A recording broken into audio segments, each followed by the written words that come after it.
Assalamualaikum warahmatullahi wabarakatuh. Perkenalkan, nama saya Rol Latif. Saya berasal dari program studi Pendidikan Bahasa dan Sastra Indonesia. Saya berdiri di sini untuk menjawab pertanyaan-pertanyaan ujian akhir semester mata kuliah akhlak dengan dosen pengampus Bapak Nurholis.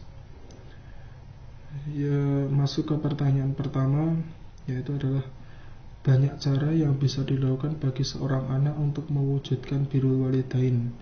Jelaskan bentuk-bentuk birrul walidain semasa orang tua masih hidup dan sesudah meninggal.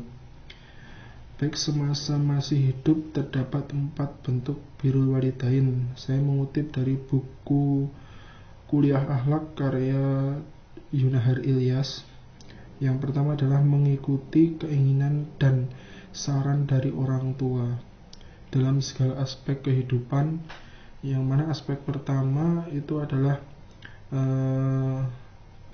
aspek dari pendidikan, terus kemudian pekerjaan, terus yang ketiga adalah jodoh, dan yang keempat itu adalah lain-lain, aspek-aspek yang lain. Tentu dengan satu catatan bahwa aspek saran dan keinginan dari orang tua tersebut tidak bertentangan dengan ajaran agama Islam.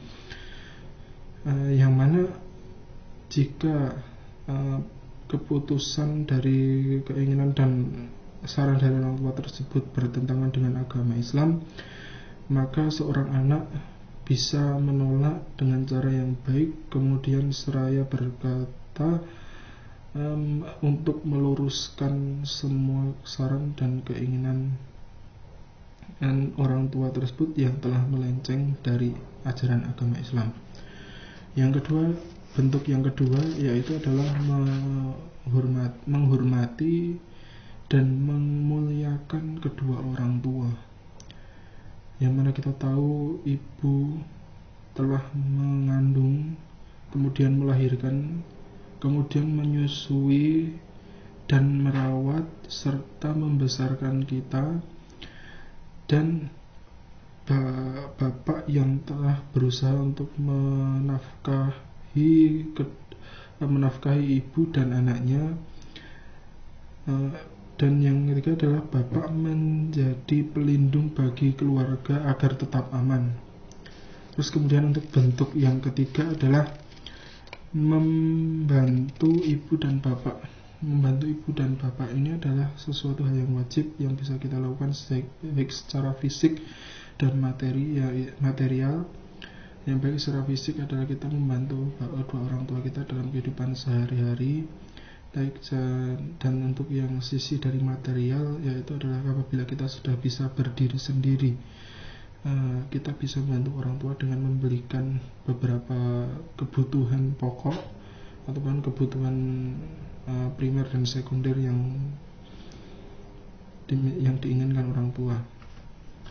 Yang keempat adalah mendoakan, ya. Tentu semasa masih hidup kita tetap harus mendoakan. Kita harus mendoakan orang tua untuk agar bisa diberikan umur yang panjang, agar kita bisa tetap masih diberikan kesempatan untuk tetap mengabdi kepada orang tua. Dan yang terakhir adalah untuk semasa orang tua sesudah meninggal dunia, maka yang pertama adalah menyelenggarakan jenazahnya dengan sebaik-baiknya. Yang kedua adalah melunasi hutang-hutang yang ditinggalkan dari orang tua. Yang ketiga adalah melaksanakan wasiat yang telah ditinggalkan orang tua pula. Yang keempat adalah tetap merawat silaturahmi yang telah dibangun oleh orang tua semasa hidup. Yang kelima, memuliakan sahabat-sahabat dari orang tua.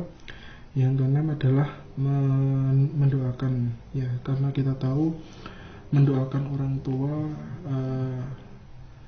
adalah hal yang wajib bagi kita, dan juga kita mengetahui bahwa 3 amalan yang tidak akan putus meskipun kita sudah meninggal dunia adalah yang salah satunya adalah anak yang berbakti atau doa dari seorang anak.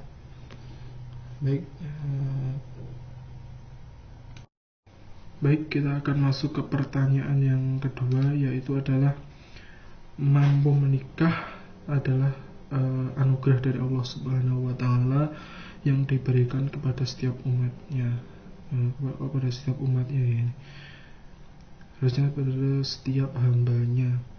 Sebelum menikah, umumnya seseorang melewati proses perkenalan, lewat pacaran dan juga sukarela melakukan seks pranikah. Jelaskan pendapatmu dan apa pendapatmu tentang ta'aruf dan tidak pacaran sebelum menikah.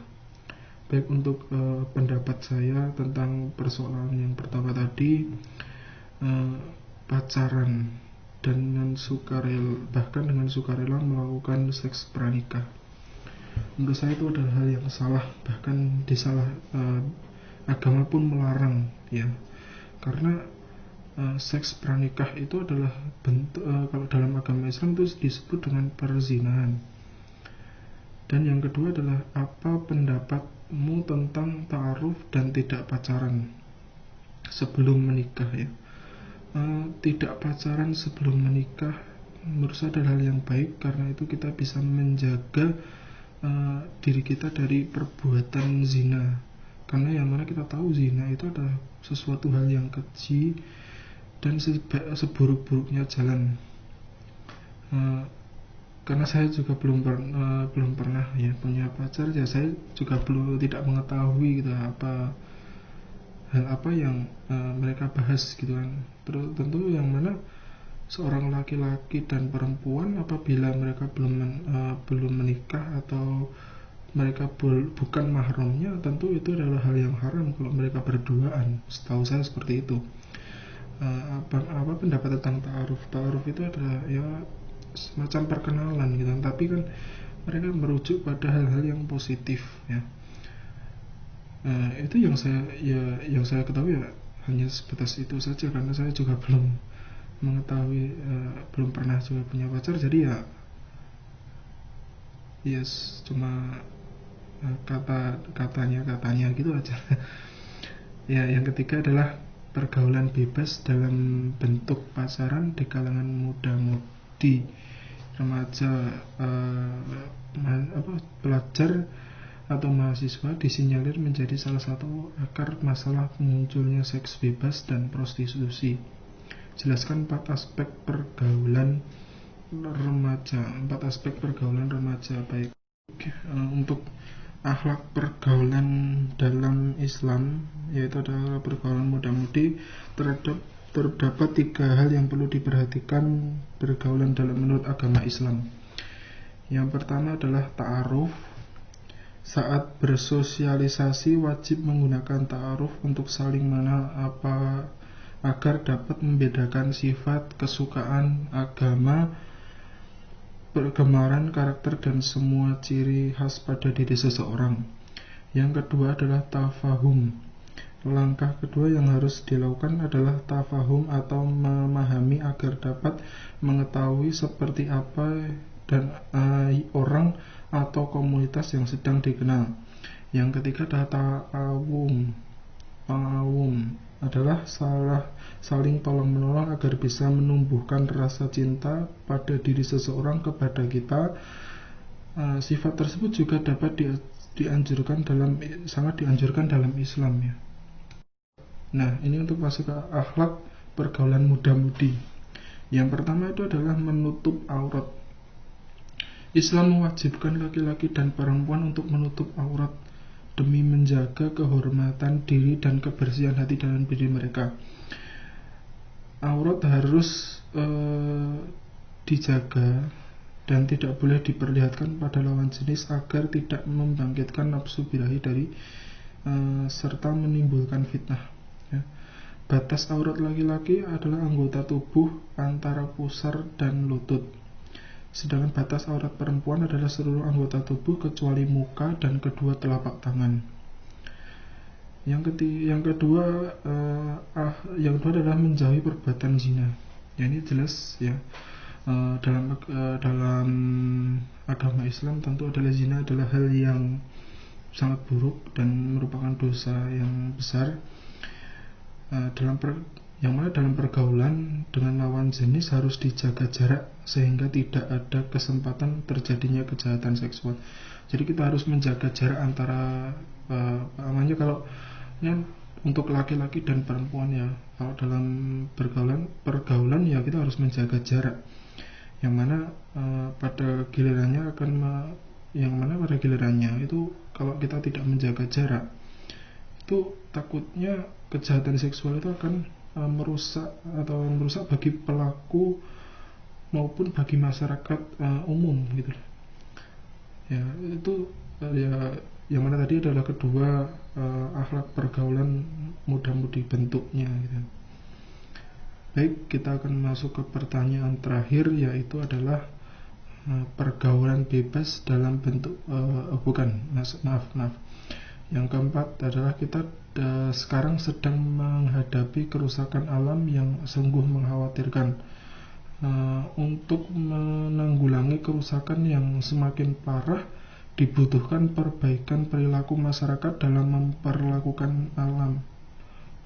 Uraikan bentuk-bentuk akhlak terhadap alam. Baik, jadi nanti kita akan jelaskan akhlak terhadap alam.